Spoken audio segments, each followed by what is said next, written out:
Hello, welcome to Ofoy TV platform. My name is Ikia or Ikia Ofoy. On this platform, I share information about the diversity visa lottery and other immigration journeys to America. But today we're going to talk about the diversity visa lottery registration because that is what is going to happen, God willing, tomorrow.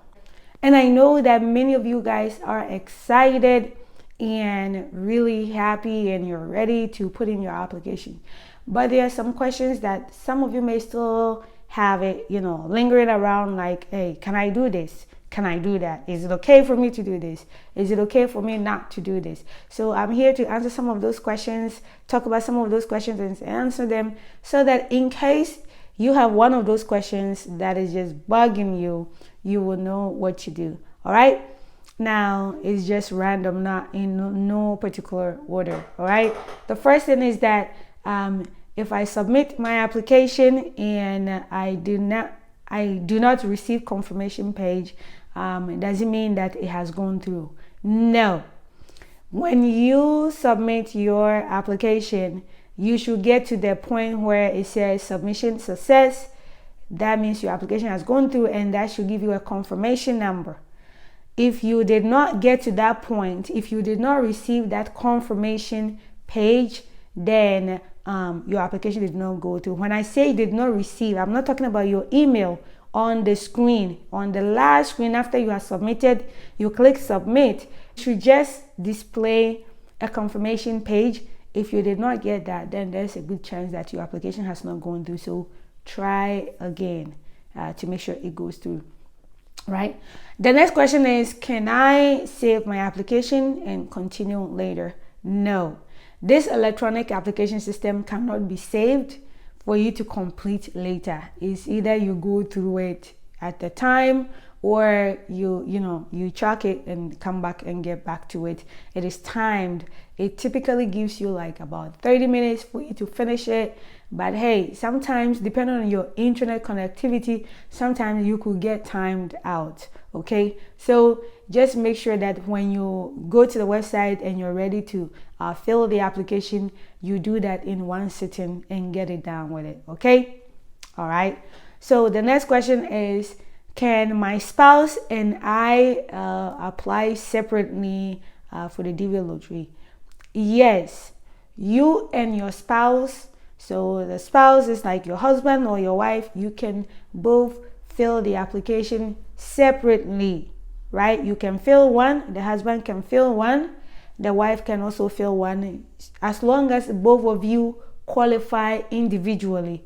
But one thing that you must be careful is that the fact that you are filling it separately doesn't mean that you should fill it as an unmarried person. You should fill it as a married man. Attach your wife, and then your wife can also fill her own, or you can fill for your wife and then attach yourself to that application. All right, that is the correct way to do it. So filling it separately is allowed for married couples, but you must fill it as married on both applications. I hope you understand. All right. Now, what if my husband wins and I also win? What can we do? Well, when both spouses get selected in the DV lottery, it is up to you to make the decision. All right. Obviously, when both of you win the DV lottery, you have your case numbers. There's a good chance that you will not have, a very close case number. One case number might be higher than the other. So when it comes to the order of scheduling interview, lower case numbers get interviews scheduled faster, so long as they put in they fill out the immigrant visa application early and the embassy is working, right? So it will be up to you guys to determine which one to go through with it. But for me, I will personally add this, that when you both get selected, fill the application for both of them. I'm talking about your immigrant visa application, which is the DS-260. And then if you get the first interview and your wife, you the man get the first interview, you go together. If you pass the interview, then you can forget the other case. Or if your wife gets the interview first then you can forget the other case. The thing is that you cannot preemptively conclude that you get the visa, right? Nobody can guarantee that you get the visa until you have gone for the interview, you have concluded the interview, and they have approved and issued your visa. So I would say that if you both get selected, go through both cases until the one that gets you the visa, then now you can leave the other one. All right. Okay, so the next question is, I am a DV2024 winner. Can I apply again? Can I apply again? I'm DV2024 winner. Can I apply again? Yes. This goes back to the question that I just answered. It's like you are not guaranteed a visa. The fact that you have been selected does not mean that you are guaranteed a visa. We saw how several DV2023 people did not get visas. Some people had their interviews cancelled because visas ran out before the end of the fiscal year. So you cannot assume that because you have won, you will get your visa. All right. So I would say that even though you are a winner, if you have a high case number, you have grade problems, maybe you need to go and rewrite some of your papers, and it might be a little too late for you to write your papers, stuff like that. Or if your embassy is habitually slow, some of you may already know, some of your embassies are really, really slow. Some embassies are really fast. So even if you have a high case number, there's a good chance that they will get to you. But there are some embassies, they have been habitually slow within the past few years. So for me, I highly recommend that you apply for the DV 2025, even if you have been selected for DV 2024. As long as your case number is big, you have great problem, your embassy is habitually slow. That is my personal recommendation. All right. So the next thing is that, can I add my brother's children to the application? My brother's child that I've been caring for so many years. No, you cannot do that. Remember, you said your brother's children. You did not say my own child. Is that even though you've been caring for this child, that child is still not yours. That child still has parents. So you don't have any legal rights to just carry somebody's child and try to immigrate to America with them. All right. So if you have a child who is not your own, all right, who is not your own, you will need consent from the other parent. But for your brother's child, they are not an eligible immediate relative. Eligible immediate relatives are your spouse and your children. And for children, your own biological children, your legally adopted children, and your stepchildren. Your brother's child was not mentioned in here. Okay, so 3 groups: your own biological children, your stepchildren, and then your legally adopted children. Your brother's child is not in there. Your sister's child is not in there. Your house girl is not in there. Your house boy is not in there. All right, so don't attempt to do that. Okay, don't attempt to do that. I have adopted someone, and I wanted to know if I can add them. Yes, you can add your adopted children to the application. As long as they are under the age of 21, you can add them to the process. Okay, if you have legally adopted them. Okay, all right. I have a child with my baby mama. We are not married. Can I add that child to the application and the mom? So this particular question, there are 2 answers. It will be yes and then no. All right. You can add the child because the child is your biological child. So you can add the child to the application, but the mother is not an eligible immediate relative. The mother is not an eligible immediate relative, so you cannot add the mother. So you, the man, can fill the application, add the child, but you cannot add the mother because she is not an eligible immediate relative to you because you haven't married her. Okay, so until you marry her, she's just somebody else. She's not related to you in any way. All right. So if you want to add her, then you need to get married and then add her on there. All right. So I do not intend to travel with my child at the moment. Do I still need to add that child? Yes. Even if you do not intend to travel with your child at the moment, maybe your child is like a week old, 3 days old, you are still supposed to declare the child. The people that you add on the application, and I'm talking about your eligible immediate relative, it doesn't mean that you are coming to America with them, all right, they want you to declare. They are entitled to get their visa just like you, okay? But it doesn't mean that you are bringing them to America. You should add them to the application, and then when you win and you feel that, hey, money no day, or our living situation, I cannot bring a small child with me, I will suffer, or I need to come and set things in place and later they can join me and that kind of things. Yes, you are allowed to do that, but you must mention them on the application, your eligible immediate relative, all right? So, I see that you mentioned this eligible immediate relative. Please just give me a summary of what the eligible immediate relative, so that I know how it applies to me, all right? Okay, thanks for that question, because I probably should have, explained that part.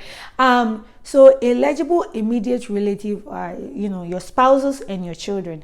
Just two groups, your spouses and your children. So your spouse is your husband or your wife. That is it. Your husband or your wife. That is a spouse.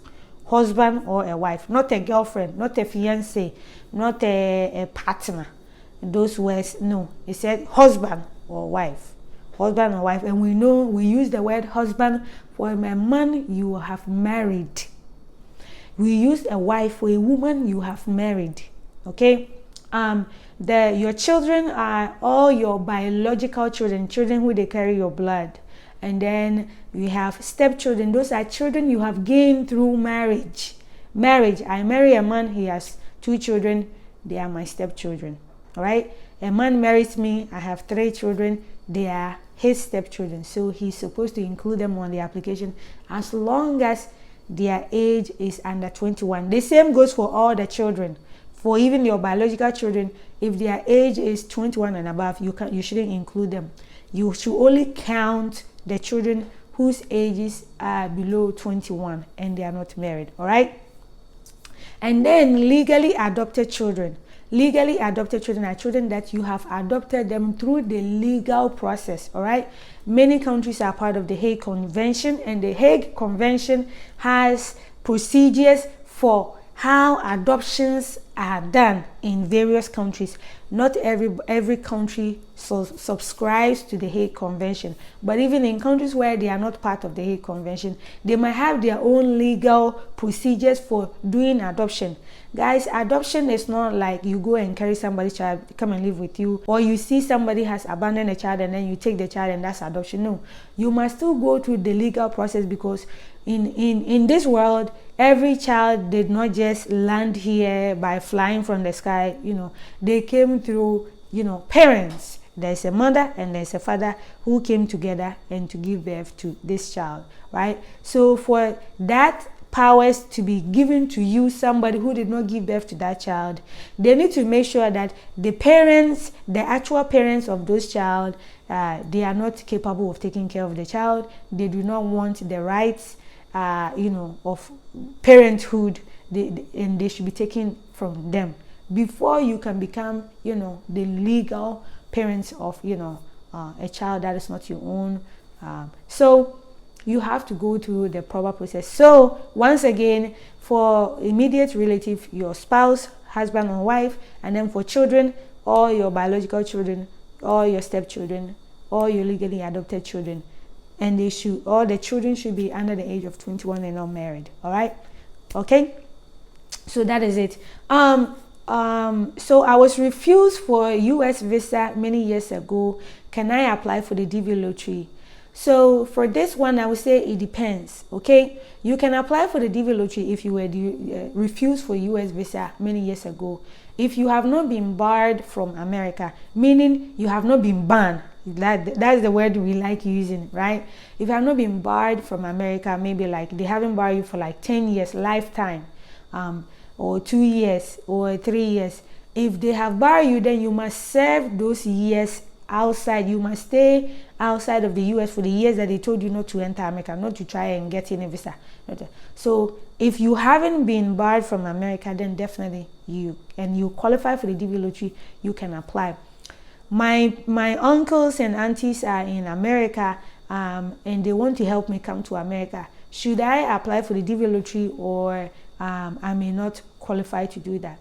Okay, so for this particular question, The qualifications, you already know the DV qualifications. It's, you're using education or your occupation. So long as you qualify for this, it doesn't matter whether you know somebody here in America or you don't know anybody in America, you can apply. All right. So long as you qualify for the DV lottery, it doesn't matter whether your family members are here, you can apply for the DV lottery. Okay. So Wofoi, I won the DV lottery few years ago. And when I went for the interview, I was refused because my agent included another woman as a wife, and the embassy was able to determine that that was a lie. Can I apply for the DV lottery again and this time be honest? Yes, you should be honest on the application this time around and apply for it on your own. When you apply for the DV lottery, you are supposed to be honest. Be honest on your application, and then when you get selected and you go for the interview, hopefully they will forgive you and see that this time you are being truthful. All right. But let's say that when you went for the interview and you insisted and defended the lie, then sometimes a consular officer may give you a hard time and ask you, like, but you said you were married. Where's your divorce certificate if you're not saying you're single, right? Sometimes they might give you a hard time because you over defended the lie. Sometimes when you go for an interview and your story is a lie, some people, when they see that the consular officer has caught them in a lie, they will just admit and confess, and then they collect their refusal and go home, right? That's one, you did not really aggressively defend the lie. But if you aggressively defended the lie and then you now want to tell the truth when you go there, sometimes they might want to give you a hard time. But that is not an excuse to not participate. Go ahead and participate and let them deal with the rest, because who knows, they might not even bring it up. All right. Okay. So now I have two more questions to go. Wofoi, I am a student in a university in America. Can I apply for the DV lottery?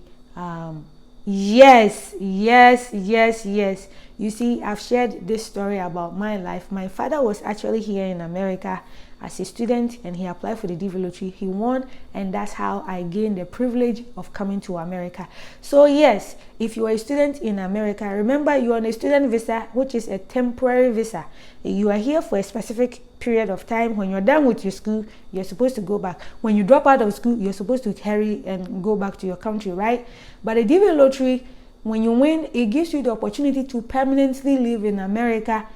It permanently doesn't mean that you cannot go back home, but it means that people don't tell you that go, right? Nobody is going to force you to go. You go back home to visit when you want to. You travel when you want to.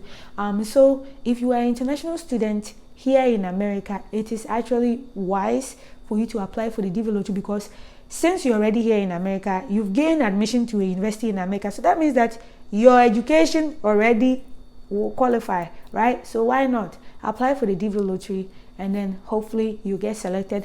Then you can continue to stay in America, get a better tuition rate, right? Those of you who are paying your own school fees, you're paying an international student fees. When you get your green card, then now you are a permanent resident, and you might be able to get in-state tuition, which is way lower than an international student tuition. So you should definitely take advantage of that.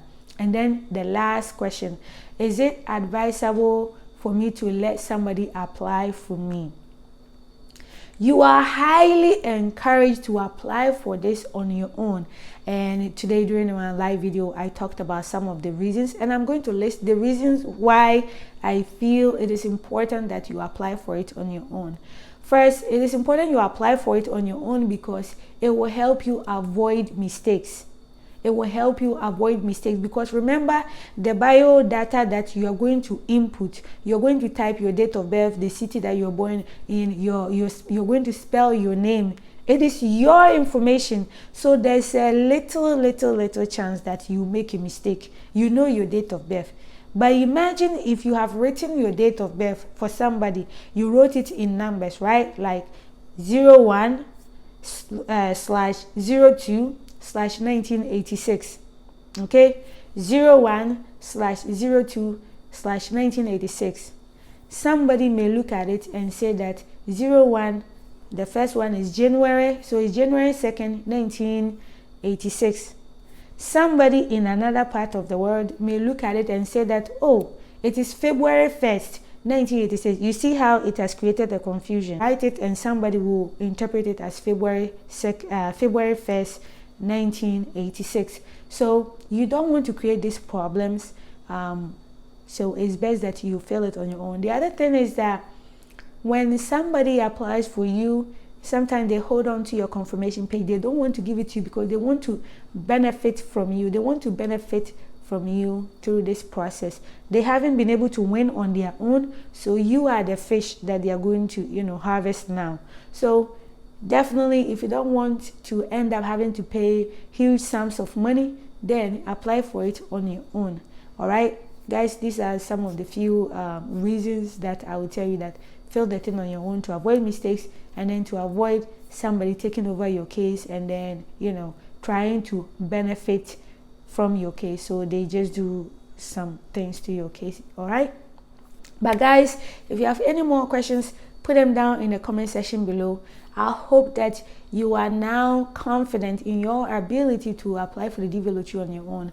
Now, when the DV lottery application opens, God willing, tomorrow, I will be on YouTube to have a live video. 1 hour after it has opened, I'll be on YouTube for a live video. Guys, I hope that you join me. You come in with your questions. If there's anything that I can assist you with, please let me know. All right, but follow me on Facebook, Wofoi TV. My name is Ikuya. If you have questions, send an email to wofoitv@gmail.com. If you want to talk to me one-on-one, I know sometimes some people ask, can I get your phone number? Can I get this? Send me an email. Let me know what the purpose of the contact is. Why do you want to reach out to me? Why do you want to talk to me? And let's see, if it's something that you need to book a consultation, I will definitely let you know. But if it's something that you can just type and I'll read it and tell you that, oh, this is what you need to do, then I can do that for you. All right, but guys, thank you so much for your patience, for your understanding, and for your kind cooperation. All right, guys, thank you for your support. Thank you for sharing these videos with your friends. Thank you for subscribing right now. All right, if you haven't subscribed, please take a moment and do that. I love you guys. God be with you, and I'll see you on my next video. Bye bye. Bye bye.